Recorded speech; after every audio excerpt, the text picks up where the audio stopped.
Alhamdulillah, alhamdulillahilladzi yassara tariqal ibadati lil ibad. Wa ashhadu an la ilaha illallah wahdahu la syarika lah, syahadatan ad-dakhiruha liyaumit tanad. Wa ashhadu anna sayyidana wa nabiyyana Muhammadan abduhu wa rasuluhu afdalul ubbadi waz zuhad. Allahumma salli wa sallim wa barik ala abdika wa nabiyyika wa rasulika sayyidina Muhammadin wa ala alihi wa sahbihi wa man tabi'ahum bi ihsanin ila yaumil ma'ad.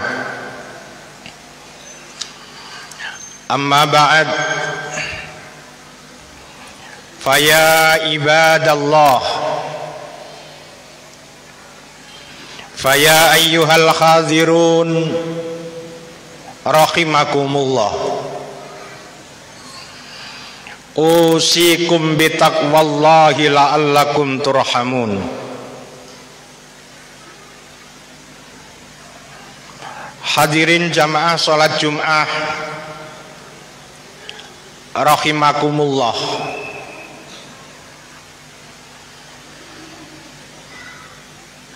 Di majelis yang mubarak ini,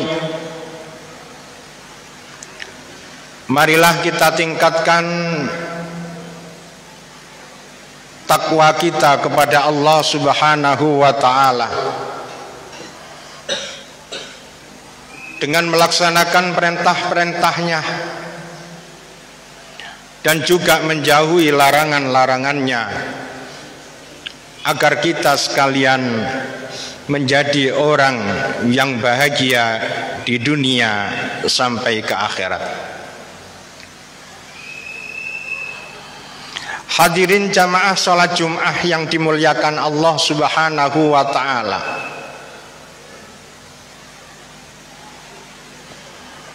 kita harus sadar bahwasannya orang yang paling mulia di sisi Allah Subhanahu wa ta'ala yaitu orang yang bertakwa kepada Allah. Inna akramakum indallahi atqakum. Maka dari itu, kita sebagai umat Islam diwajibkan oleh Allah Subhanahu wa ta'ala agar kita istiqomah menjalankan sholat 5 waktu. Sehari semalam kita diwajibkan untuk melaksanakan sholat 5 waktu. Kita diwajibkan untuk mengerjakan sholat zuhur, asar, maghrib, isya, dan subuh. Jangan sekali-kali kita berani untuk meninggalkan sholat 5 waktu. Kita harus sadar bahwasannya apabila kita berani untuk meninggalkan sholat 5 waktu, maka kita berhak untuk menerima siksaan dari Allah Subhanahu wa ta'ala. Rasulullah Muhammad sallallahu alaihi wasallam menjelaskan dalam satu hadisnya, as-salatu imaduddin, faman aqamaha faqad aqamaddin, wa man tarakaha faqad hadamaddin. Beliau Rasulullah Muhammad menjelaskan dalam satu hadisnya, sesungguhnya sholat, baik itu zuhur, asar, maghrib, isya, dan subuh, itu adalah merupakan tiang agama. Faman aqamaha faqad aqamaddin, faqad aqamaddin. Barang siapa yang mengerjakan sholat 5 waktu, berarti orang tersebut telah menegakkan agama. Barang siapa yang melakukan sholat 5 waktu, berarti orang tersebut telah menegakkan agama. Waman tarokaha faqad hadamaddin. Dan barang siapa yang berani meninggalkan sholat 5 waktu, berarti orang tersebut juga akan merobohkan agama, yaitu agama yang diridhoi oleh Allah, yaitu agama Islam yang sangat kita cintai ini. Kalau agama Islam sudah roboh sebab perilaku dari kita sekalian tidak mau untuk mengerjakan sholat, maka sangat pantas, maka sangat layak, maka sangatlah berhak bagi kita untuk menerima siksaan dari Allah Subhanahu wa ta'ala. Maka dari itu, kelak di akhirat akan ditanyakan oleh malaikat yang menjaga neraka, ma salakakum fi saqar, apa sebabnya kalian semua kok bisa masuk ke neraka Sakor?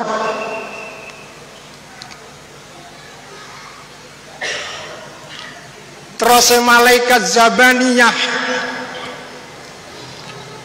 malaikat ingkang jagi neraka niku nang leti, dateng tiang ingkang mlebet dateng neraka Sakor, masalakakum fi Sakor. Sebab apa sira kabeh kok iso mlebu nang neraka Sakor? Sebab apa kalian semua kok bisa masuk ke dalam neraka Sakor ini? Qalu, orang-orang yang berani meninggalkan sholat 5 waktu, mereka menjawab, lam naku minal musallin. Wahai malaikat, sesungguhnya aku masuk ke dalam neraka Sakor karena aku, teman-temanku ini waktu hidup di dunia itu selalu meninggalkan sholat 5 waktu. Lam naku minal musallin, karena aku sibuk dengan mencari harta benda dunia, aku rela meninggalkan kewajibanku sholat 5 waktu. Karena aku sibuk mengurusi anak-anakku, sehingga aku lalai, aku berani meninggalkan sholat 5 waktu. Karena aku sibuk dengan urusan apapun di dunia, sehingga aku berani meninggalkan sholat 5 waktu. Maka karena meninggalkan sholat 5 waktu itu, walam nakunut imul miskin, dan yang menjadikan sebab aku masuk ke neraka Sakor, di samping aku tidak mengerjakan sholat 5 waktu, aku juga tidak pernah berbagi kepada fuqara dan masakin. Kula mboten nate ngedalaken zakat malaikat, Padahal kula sampun berhak untuk mengeluarkan zakat. Saya tidak pernah bersedekah malaikat. Padahal harta bendaku juga banyak. Aku dititipi amanat harta benda yang banyak ketika aku hidup di dunia. Tapi aku lalai tidak mau mengeluarkan zakatku. Aku lalai tidak mau mengeluarkan sedekah. Maka dari itu malaikat, saya sekarang ada di dalam neraka sakor. Para hadirin jamaah sholat Jum'ah yang dimuliakan Allah Subhanahu wa ta'ala, lamila saking menika mumpung kula panjenengan sami taksih dipun paringi kesempatan, ibaratnya mumpung tasik padang rembulane, mumpung tasik jembar kalangane, tasih wonten wekdal ingkang longgar, tasih wonten diparingi kesempatan, dipun paringi kesehatan dening Allah. Monggo masalah salat gangsal wekdal niki kita perhatosaken, kita rumiyenaken. Sampun kantos kula panjenengan sami wantun nilar babakan salat gangsal wekdal lan ugi nilar babakan zakat. Hadirin jamaah salat Jum'ah ingkang dipun mulyakaken Allah Subhanahu wa ta'ala, di dalam salat 5 waktu itu juga perlu kita ketahui. Kita harus mengetahui syarat-syarat salat 5 waktu, harus mengetahui rukun-rukun salat 5 waktu, dan tentang masalah syarat sahnya salat 5 waktu. Marilah kita bertanya kepada ahlul ilm, bertanya kepada ulama-ulama ahli fikih, biar sholat kita bisa sah. Fas'alu ahla dzikri in kuntum la ta'lamun. Apabila kita sekalian tidak bisa, tidak mengerti bagaimana caranya sholat 5 waktu, rukunnya sholat 5 waktu itu apa saja, syarat sahnya sholat 5 waktu itu apa saja, mari kita mendekat pada para alim, mendekat para asatid, kita tanyakan bagaimana syarat sahnya sholat. Dan yang paling istimewa, paling mudah, kita bisa melaksanakan sholat berjamaah. Dan di dalam sholat berjamaah, disitulah ada keutamaan yang sangat luar biasa. Dan juga sholat kita pasti akan diterima oleh Allah Subhanahu wa ta'ala. Jadi syarat sahnya sholat harus kita faham betul. Dan juga di dalam bab sholat itu ada syarat diterimanya sholat. Di samping ada syaratus sihah, juga ada syaratul qabul, syarat diterimanya sholat kita oleh Allah Subhanahu wa ta'ala. Maka dari itu penting bagi kita sekalian untuk mencari ilmu, untuk mendalami ilmu di dalam babakan sholat menika. Tentang syarat lan rukune harus kita pahami. Dan di antara syarat diterimanya sholat kita, di antara syarat dipun tramine sholat kula panjenengan sami, nggih menika nglampahi sholat namung muhung krana Allah Subhanahu wa ta'ala. Kita sholat hanya karena Allah, tidak mengharapkan sesuatu apapun. Kita sholat hanya karena Allah, ini karena kewajiban dari Allah. Sudah lillahi ta'ala kita mengerjakan sholat, tidak mengharap sesuatu apapun. Dan yang nomor dua, syarat sahnya sholat, syarat diterimanya sholat diantaranya kita jangan sampai ujub. Kita jangan sampai merasa lebih baik daripada orang lain. Kita jangan terlalu pede bahwasannya dengan aku sholat ini aku akan mendapatkan surga. Ingatlah bahwasannya kita bisa mendapatkan surga, kita bisa mendapatkan ampunan dari Allah, itu hanya karena fadl dan rahmat Allah subhanahu wa ta'ala. Yang penting kita kerjakan sholat 5 waktu. Jangan merasa lebih baik daripada orang lain. Kita sama-sama belajar. Dan yang nomor 3, syarat diterimanya sholat kita diantaranya adalah hudurul qalbi. Jadi hatinya harus hadir. Kita belajar khusyuk. Hati kita tuh mancep dumateng ngersanipun Allah subhanahu wa ta'ala. Dan diantara syarat diterimanya sholat yaitu makanan daharan kula panjenengan sami niki mados daharan ingkang halal. Maksudnya napa? Tempat sholat kita itu cari tempat sholat yang halal. Maksudnya sajadah yang kita tempati untuk sholat ini tidak hasil dari mencuri, tidak hasil dari gosok dan lain-lainnya. Itu diantaranya syarat diterimanya sholat kita.